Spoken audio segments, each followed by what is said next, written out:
क्या होगा जब आपको अपनी मेहनत और शॉर्टकट में से एक चुनना पड़े? ये कहानी है रामलाल की, जिसने एक कठिन लेकिन सही फैसला लिया और अपनी जिंदगी बदल दी। जानिए इस प्रेरणादायक कहानी में। बहुत समय पहले की बात है।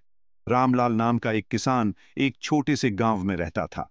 उसकी जमीन बंजर हो चुकी थी और बारिश भी कई महीनों से नहीं हुई थी। वह परेशान था कि परिवार का पेट कैसे भरेगा। एक दिन वह अपनी सूखी जमीन पर बैठा सोच रहा था। तभी उसे दूर एक चमकती हुई रोशनी नजर आई। रामलाल ने सोचा, यह रोशनी क्या हो सकती है? वह तुरंत उठकर उस दिशा में चल पड़ा। कुछ ही देर बाद वह एक विशाल चमकते हुए पेड़ के पास पहुंचा।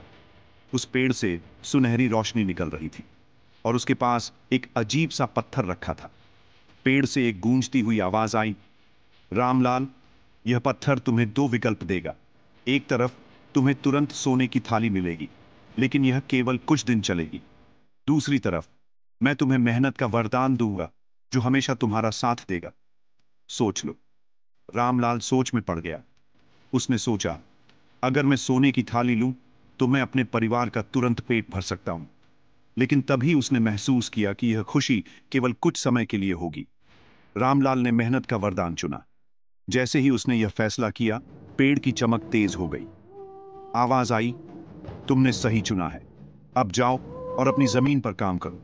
बारिश होगी और तुम्हारी मेहनत रंग लाएगी। रामलाल अपने खेत पर लौटा और तुरंत काम में जुट गया। उसने मेहनत से अपनी जमीन को फिर से उपजाऊ बनाया। कुछ ही दिनों में बारिश हुई और उसकी फसलें लहलहाने लगी। गांव वाले उसकी मेहनत देखकर हैरान थे। तो दोस्तों, यह कहानी हमें सिखाती है कि मेहनत से बड़ा कोई वरदान नहीं। अगर आपको यह कहानी पसंद आई हो तो लाइक, शेयर और सब्सक्राइब जरूर करें। और याद रखें, सच्ची सफलता मेहनत और धैर्य से ही मिलती है। धन्यवाद।